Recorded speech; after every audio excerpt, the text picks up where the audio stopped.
Welcome to the Big Gay Fiction Podcast, the show for readers and writers of gay romance fiction. If you can read it, write it, watch it, or listen to it, these two guys are going to talk about it.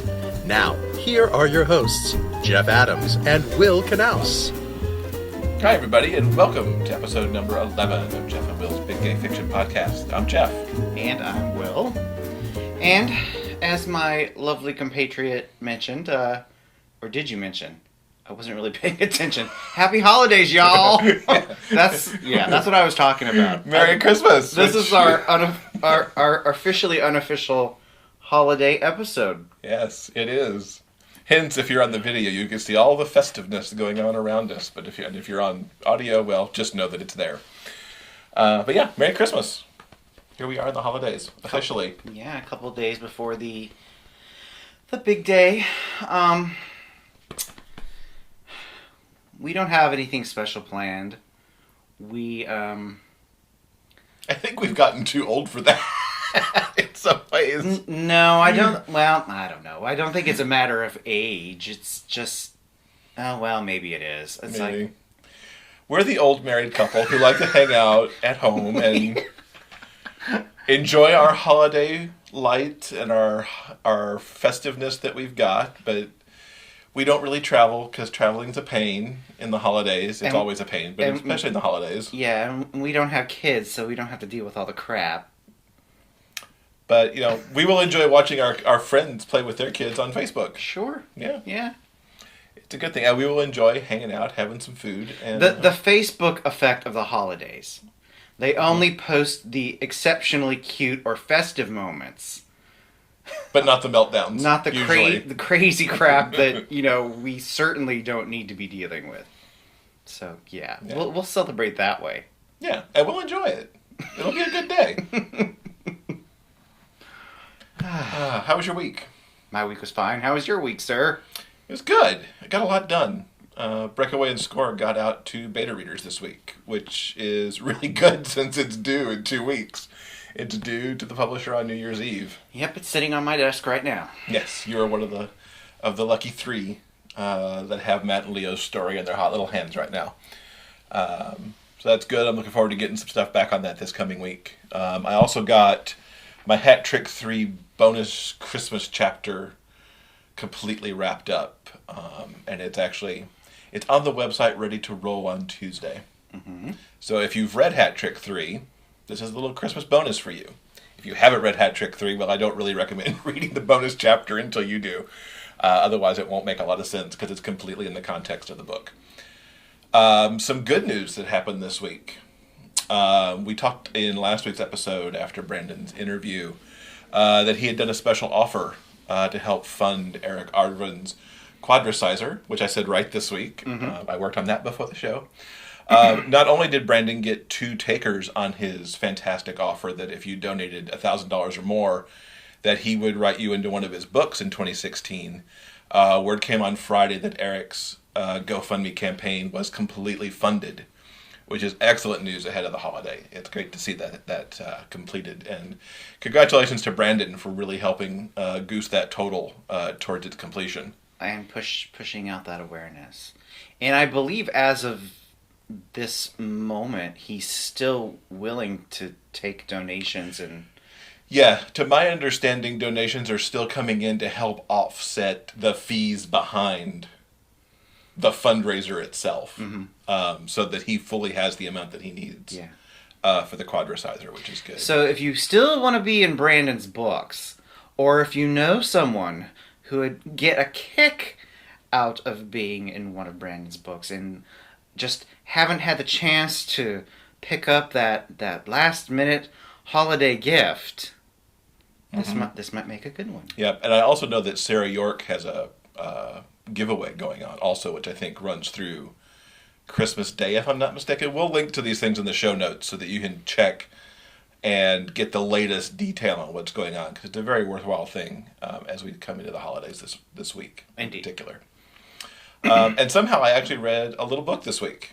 It was a short little, I'd almost call it a serial. I don't know how many pages it actually would be if it was in a book, because I didn't pay attention on Amazon. But I read a story from Perie Wolford, which is called Jimmy's Erotic Adventures in Time and Space Continuum, Episode 1.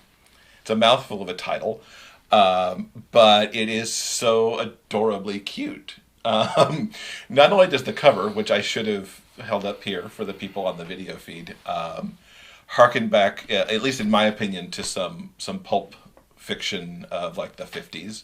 Would you agree with that? Because you're the more pulp expert. Okay, Will's kind of going, sort of. It's also illustrated. It comes with some custom illustrations, which are completely adorable and story specific.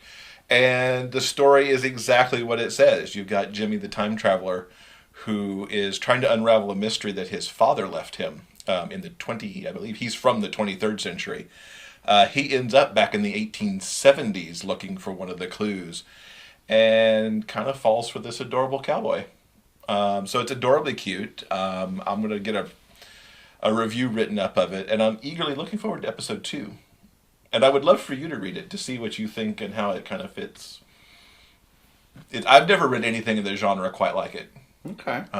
So I was intrigued by that. I'll put that on my TBR for next year. Put that in your TBR. Yeah. Because it's in our Kindle Cloud. Okay. Easy to find.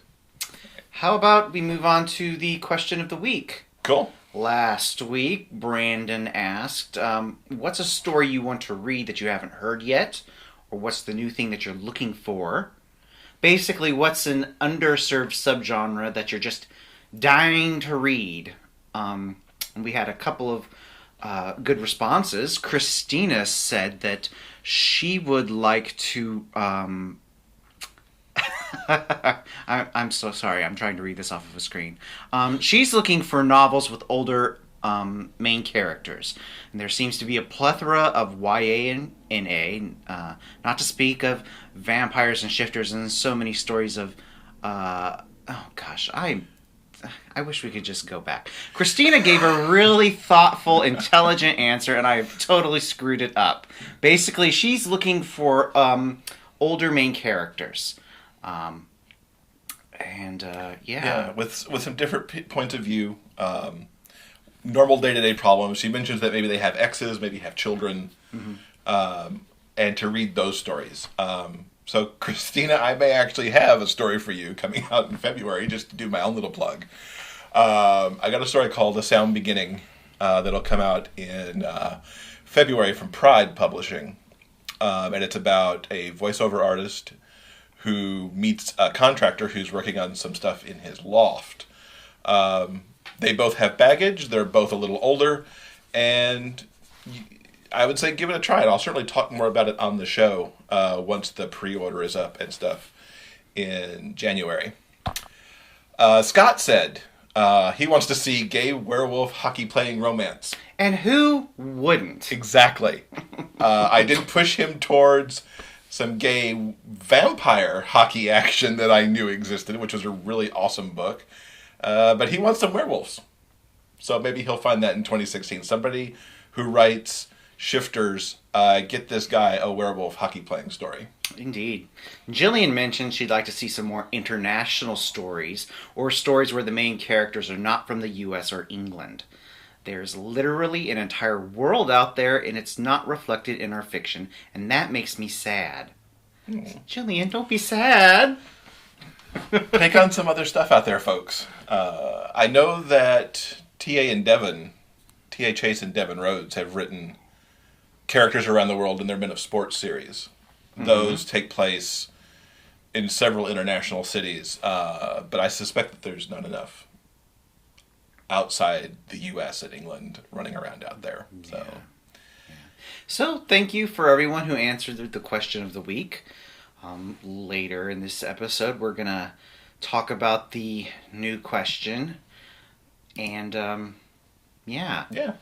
Moving forward. Give us a ring or look us up on the interwebs and answer the question. We love hearing from you. Yeah, we definitely want answers. So we'll get to that new question here in just a second. So for a lot of people, this was a week of Star Wars and Adele. It was all over the place. And I think, if I'm not mistaken, did the Star Wars movie come out the same day that the Adele tickets went on sale? Or so it seemed? Friday, maybe? or Thursday. I guess. I don't know. It seemed to be all that was in my timeline for a long time on Facebook. That's for sure. That's for sure. We did not see Star Wars this week. We did not choose to partake of the hoopla.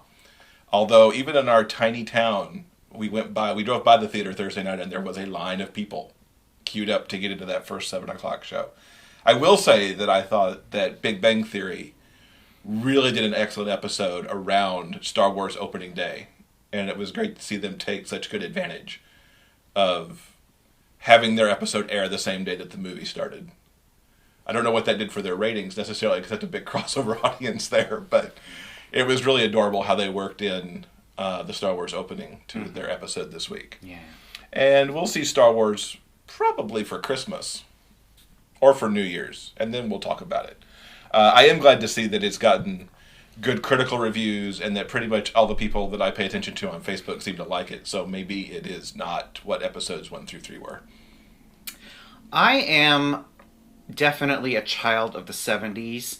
Therefore, I am a Star Wars kid. Jeff was a Star Trek kid. I am a Star Wars kid. I literally had everything you could possibly own. It's true. I've seen it. I no longer have all of that Star Wars stuff, but yeah, I was definitely a Star Wars kid. I'm not losing my mind with excitement. I'm looking forward to this next installment. I think it's probably going to be enjoyable, but I'm not, fangirling about it. I think, I mentioned earlier this year that I think I'm getting, what did I say? I was pissed off at Entertainment Weekly, and, which really isn't that hard to do. And I think I'm getting too old to be interested in pop culture. I think it's because Entertainment Weekly had like an entire month of covers with movies and franchises that weren't going to be out for another year. Mm-hmm. And it's just like, it's too much work to be all worked up about this stuff. And I can't, it's hard for me to work up enthusiasm like that when, where, they give you a 5-second clip at Comic-Con and everyone loses their shit for a movie that's not going to be out for 2 more years. It's just like, I can't deal with that stuff anymore. It's kind of ridiculous. Yeah, I'm a little more into the here and now. Yeah, so I do appreciate Star Wars is here now, and I am looking forward to seeing what they've done with it. Yay. Yeah, I'm looking forward to that. So what we did do this week, voice finale, happened. Mm-hmm. The obvious choice won with... It's been a week, so yeah, we're going to spoil it. So before I say that, if you haven't watched The Voice and you don't know who won, you might want to skip the next couple minutes. Plug your ears. La la la la la. Plug your ears. Jordan won. I wasn't surprised. I was happy for him. I liked his last performances. I was impressed that a hymn, or at least a Christian song, I think it was a hymn, that almost no one had heard of, at least from the buzz I was seeing on Facebook, got to be number 1 on the iTunes charts of the songs that he had done in the finale leading up to the voting. So congratulations to Jordan. I look forward to seeing what his career holds, because we know that he can sing amazing, uplifting gospel music. We know that he can sing Sound of Music, and we know that he can sing Queen and Journey. So looking forward to that. And I was sad that Jeffrey Austin was number 4 and not closer to the top, but he also delivered some outstanding performances Monday night, and good for him. And more importantly, I look forward to his album, because I want to hear him sing more stuff, because I really liked his voice. I'd like to hear him and Sawyer Fredericks do a duet and see where their voices would combine with each other. Mm-hmm. So it was another interesting, entertaining season. And I believe the new season starts up incredibly soon. Yeah, it's either late January or February, I think. It's just around the corner. So if you missed this season, don't worry, another one's coming right up. Yeah, seriously. So now that we are mere moments away from the holidays, we wanted to give a quick shout out to a couple of movies I think our listeners might be interested in. The first one is a gay holiday. Let me take a drink of water. Hold on. Okay, the first movie I want to mention is Make the Yuletide Gay from 2009. It's a movie by Rob Williams, who's done some really great movies, some that I've liked and some that I've not liked as much. But this is one that I really, really like. I think it's super adorable. It's a cute little low-budget holiday comedy about two college boyfriends, and they are about to go their separate ways for the holidays. One goes home to his family. The other one, his holiday plans fall through. So he decides to go to his boyfriend's hometown and surprise him and stay with him and his family for the holidays. Unfortunately, boyfriend number one isn't quite out to his parents yet. So holiday shenanigans ensue. It's a really funny movie. It's co-stars Adam Rodrigo, I think is his last name. The outstar, he's from Degrassi, The Next Generation. Is that what it's called? Degrassi something. I've lost track of what the Degrassi titles are these days. Yeah, he's one of the Degrassi kids, and he's completely adorable and very funny in this movie. So I highly recommend you check that out, Make the Yuletide Gay. Also, I want to mention two classic cult Christmas movies that you may or may not have heard of. The first one is Santa Claus from 1959. Now, I'm not talking about Santa Claus the movie from 1985, the train wreck that has Dudley Moore and John Lithgow in it. That's a whole nother episode. We are not talking about that specific one. We're talking about a Mexican-made movie from 1959. It's, gosh, I don't even know where to begin with this movie. It's so whacked out. Santa Claus lives in a giant castle in the sky, and he watches over Earth's children with these bizarre Dr. Seuss-like devices, and he comes down to Earth in his sleigh once a year, and does battle with Pitch, one of the devil's minions. It's the most bizarre mashup of Christian and secular holiday traditions. It's really, you kind of need to see it to believe it. It's so strange. I highly recommend it. It's called Santa Claus, and it's from 1959. It is currently available on Blu-ray. So check that one out. Also, the third movie I want to mention is Santa Claus Conquers the Martians. And need I say more? I mean, the title kind of says it all. The Martian children are sad, so Martians come to Earth and they kidnap Santa Claus to make kids happy. And holiday shenanigans ensue. It's a really charming and strange low-budget movie made in I believe it's the 1960s. Filmed entirely on minuscule sound stages. Tiny budget. On this tiny little lot in, I believe it was shot in Long Island somewhere or something like that. Pia Zadora makes her screen debut as one of the Martian children. So I definitely recommend giving that a look. Both Santa Claus and Santa Claus Conquers the Martians are available on Blu-ray. If you want to spend a few bucks, I highly recommend you check out the Blu-ray editions. They're really nice. But if you don't want to spend that money, both of them are available free streaming on Amazon Prime. So you can either rent them or stream them for free if you're a Prime member. Cool. So check those out. So a little more, I guess, traditional holiday movies that I've gotten really into because of Will. It was all his fault from last year. Is Hallmark Christmas movies, and we've been overdosing on those since Thanksgiving. When actually no, it actually goes back to Halloween because they started the countdown to Christmas right after Halloween and started doing premieres every Saturday and Sunday. And I can't believe that they've put that much money into Christmas movies, except when you see the ratings that they get on these movies, which is outstanding for Saturday and Sunday nights during the week. I have to say that very few this year have been clunkers.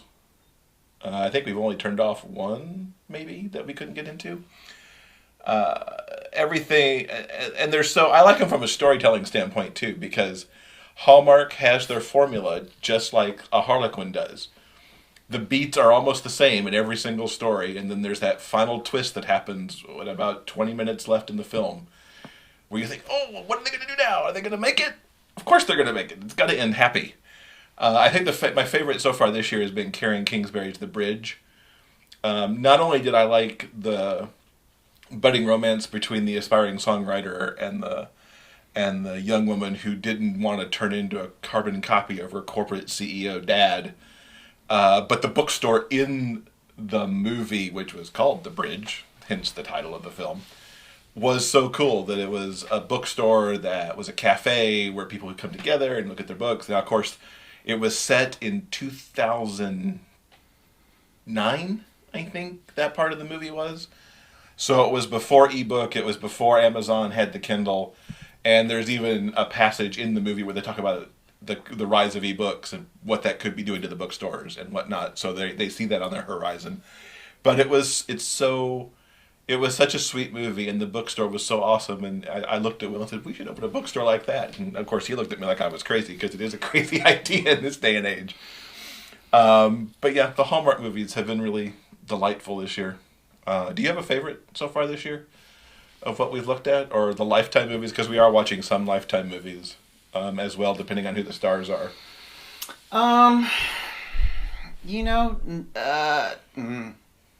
You kind of put me on the spot here. I'm sorry. I can't really come up with one off the top of my head that stands out particularly. That's fair. I think the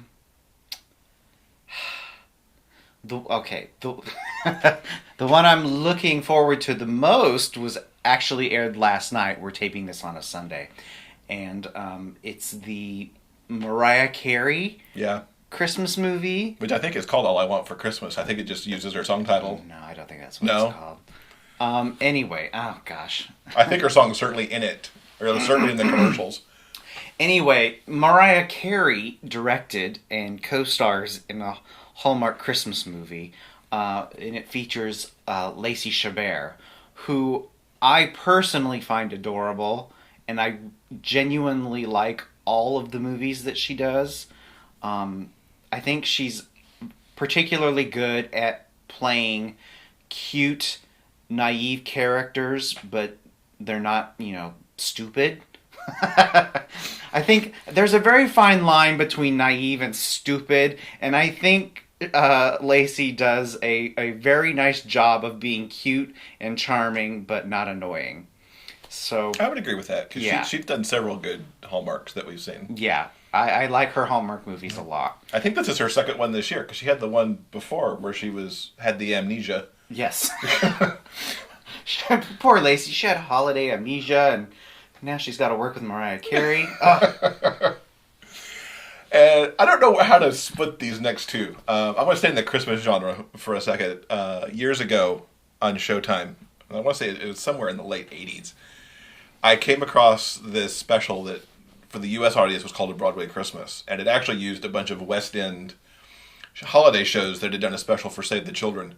And there was Starlight Express singing Happy Christmas, and Les Miserables doing Silver Bells, and Cats doing, I think it's We Wish You a Merry Christmas, and of all things, Miss Saigon doing Silent Night. And they all do them in costume, on set, like it's the most natural thing in the world that you'd be singing Silent Night in the middle of Miss Saigon. It kind of cheesy, kind of heartwarming. I found on YouTube just a couple days ago the expanded version of this show that apparently only aired in England and had a number of other casts. And the most hysterical thing in it was the cast of Follies, all dressed up in their glamour, singing Rudolph the Red-Nosed Reindeer, using some of their chorus girls to pull this sleigh, which I think was actually the piano. It was a hoot. I will link to this in the show notes because it's all available on YouTube in its entirety, and it's awesome. The other thing that I couldn't bridge this quite like I wanted to, and I've thought about talking about this for weeks, is Amazon opened a bookstore in Seattle. I want to say it was in October, maybe. I think it happened just before Halloween. Mm-hmm. I so badly want a pilgrimage to Seattle to see this bookstore. I think we've talked about routinely on the show that Will and I like bookstores. We like that we live in an area that has several good used bookstores, that we have a library that sells books often. Even when I was in Toronto a couple weeks ago, I was walking back to the hotel from dinner and saw a bookstore, kind of like a Barnes & Noble. I think it was called Indigo. And so I had to go in and see the bookstore, which I enjoyed quite a lot. I think I spent about a half hour in there just wandering around looking at everything. So yeah, I was going to connect that more to the bridge, but then I detailed and I detoured and asked you a question, and then I got all screwed up on that. So yeah, I want to go to the Amazon bookstore because I realize that people think that Amazon is the destruction of the book business, but the fact that they've gone brick and mortar, at least in this moment, I think is interesting, and that they're trying to sell more books traditionally. Because I always like going in and looking at the books and looking at the covers and looking at the spines and opening them up. I have a very hard time shopping at an online bookstore. So, yeah. That's that. Do you have any comment on the bookstore, or shall we move on? Let's move on to this week's question. Since we're nearing the end of the year, we wanted to ask, what has been your favorite MM book for 2015 and why? Do you want to go first? I'm going to break the rule of the question right off the bat and give you 3. Because I cannot narrow it down to 1. Okay. Go for it. The first one, I'm not actually sure it came out in 2015, but I read it in January. That still counts. So I think that counts. Serena Bowen's Understatement of the Year. Wow, just thinking about it made me emotional all of a sudden. Do you want me to go? That's how much this book got me. It's a story of 2 friends, former friends, who end up on the same college hockey team. They haven't spoken to each other since an incident that happened. I believe they were in high school when it happened, maybe even earlier, maybe middle school. And they're thrown together on this team, and they have to figure out how to work together on the team, and they try to patch their relationship up. It's a really awesome friends to lovers story. And kind of a reunion story at the same time. Mm-hmm. There's a hospital scene in it, which is what made me choke up so badly, that I cannot get out of my head even now, obviously, because it's been about 12 months now since I've read that book. Okay. Serena did a great job with it. Wade Kelly's Misplaced Affection. Mm-hmm. Yes, we're friends with Wade, but this was an outstanding book. She weaved so many things together in there with so many kinds of different characters. It's a long book, but it is so worth the read. It's coming out on audio in January, I think. She's proofing the audiobook this month, so the audiobook is right around the corner, and I'm looking forward to hearing it on audio. Third is Becky Albatari. Always do that to her name. Albatari. Simon versus the Homo Sapiens Agenda. YA book. Really outstanding young love, first love coming out story. She's gotten a lot of end-of-year awards for this story, and she deserves every one of them for it. So I'll link up to all those in the show notes. Awesome. Well, I knew this question was coming ahead of time, so I went back and looked at the list of things that I have read during the year. Yes, I do keep a list. So in 2015, I have read a total of 46 books. I may add to that total before the end of the year, but as of right now, I've read 46 books, and between fiction and nonfiction, I did some rough math, and right now I'm at a 30-70 split. 30% fiction and 70% nonfiction for 2015. So my favorite things, fiction, for 2015, I'd like to call out a couple different things. I am lucky enough to be a beta reader for this guy sitting right next to me. And I'd like to mention one of my favorite things that I've read this year, as well as probably one of the favorite things that I've read of yours has been Heatwave Tuscaloosa. I think it's an incredibly, it's a very sexy story, but it's also incredibly sweet. I enjoyed it a lot. I think it's definitely towards the top of the list of one of my favorite things that you've ever written. That's very sweet. Thank you. I also want to recommend, if I could plug the books of my husband, I also want to mention that I did beta read, of course, Hat Trick 3 this year, and I really enjoyed that as well. I think it's certainly my favorite out of the Hat Trick books. I think what you did in this particular volume was that you showed the journey of Simon and Alex, but you also you gave us a pretty concrete idea of where they're going into the future.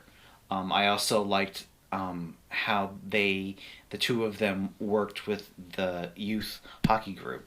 I thought that was a really interesting subplot, and I just really enjoyed the book. I also want to mention our good friend Wade Kelly. I beta read her book, No, Jocks Don't Date Guys. I read that earlier this spring, and I really enjoyed it. Unfortunately, as a beta reader, I kind of suck. I basically said, yeah, this is good, go send it off. I really didn't have anything useful to offer her. I really enjoyed that book, and that just came out, I believe, a week or two ago. Yeah, last week. So, yeah, check that out if you haven't just yet. And really quickly, we're getting a little long on time. I want to mention two nonfiction books that I read this year. The first is Roger Corman's How I Made 100 Movies in Hollywood and Never Lost a Dime. The title, of course, says it all. If you know anything about low-budget movies, you know Roger is, of course, a legend in his own time. He's also an incredible storyteller. Just watching any interview is always entertaining because he's got a million different stories. And this book is just a laugh riot from beginning to end. It details his beginnings in the movie biz and his adventures up until the early 90s, which was when this particular book was first published. So I highly recommend that. And also, I read this year something here, I'm looking it up on my Kindle, a book called Pulp Writer, 20 Years in the American Grub Street by Paul S. Powers. If you're interested in Western fiction or pulp fiction, which is probably not a huge number of people listening to this particular podcast, but one of my hobbies is learning about the history of pulp fiction and pulp writers. This particular book is really interesting because Lori Powers, the granddaughter of Paul, this book originally started out as sort of a school assignment. She was, I believe, she learned that her grandfather was a writer, and she really just wanted to see what that was all about, and it ended up becoming her thesis, and she was able to dig into some of her family papers and discover just how much her grandfather had written and how important he was to the Western pulp genre. So the book itself is really, it's bookended by Lori's story of learning more about her grandfather, but the bulk of the book itself is the Paul Powers' autobiography, which she discovered in his papers while she was what's the word? Not referencing, researching. That's the word I'm looking for. While she was researching her grandfather. So if you're even tangentially interested in Western fiction or pulp fiction, I highly recommend giving that book a look. Cool. Yeah. So there you go. That's our picks as top books for 2015. I'm glad you also had multiple books to go through, so I wasn't the only one. So by all means, tell us what your favorite book or books were in 2015 and why. You could tell us your answer in a number of ways. You could tweet us at Big Gay Fiction. You can leave a comment on this episode's entry on our Facebook page at facebook.com/BigGayFictionPodcast. You can also leave it in the comments for this episode on YouTube or on our website at BigGayFictionPodcast.com. And of course, you can always send us an email too, because we love getting those. Jeff and Will at BigGayFictionPodcast.com. And of course, while you're writing, feel free to mention a question to us that you might like us to ask on the air coming up in a future episode. So that does it for this week. We're really excited about next week. Mm-hmm. We've got author and Dreamspinner Press marketing director Poppy Dennison here with us for basically the whole show. We had a great interview with her that we recorded a couple weeks ago. We're going to talk a lot about Dreamspun Desires, which is the new Dreamspinner line coming out starting January 1st. Mm-hmm. So we're looking forward to that. So here we are at the end. So remember, you can subscribe to the podcast on iTunes, Stitcher, Player FM, and YouTube. And we would love reviews on any of those channels to help us keep our visibility up there. You can always leave comments on any of those places, as well as our website at BigGayFictionPodcast.com, where you can also sign up for our monthly newsletter. Which will be coming out this week. Yay! And of course, as we mentioned, we love emails too. So you can send those to us at jeffandwill at BigGayFictionPodcast.com. So that'll do it for our holiday episode. It will. Merry Christmas. Have a great holiday. And we will see you back here next week. Bye now. Thank you for listening to Jeff and Will's Big Gay Fiction Podcast. For detailed show notes, go to BigGayFictionPodcast.com.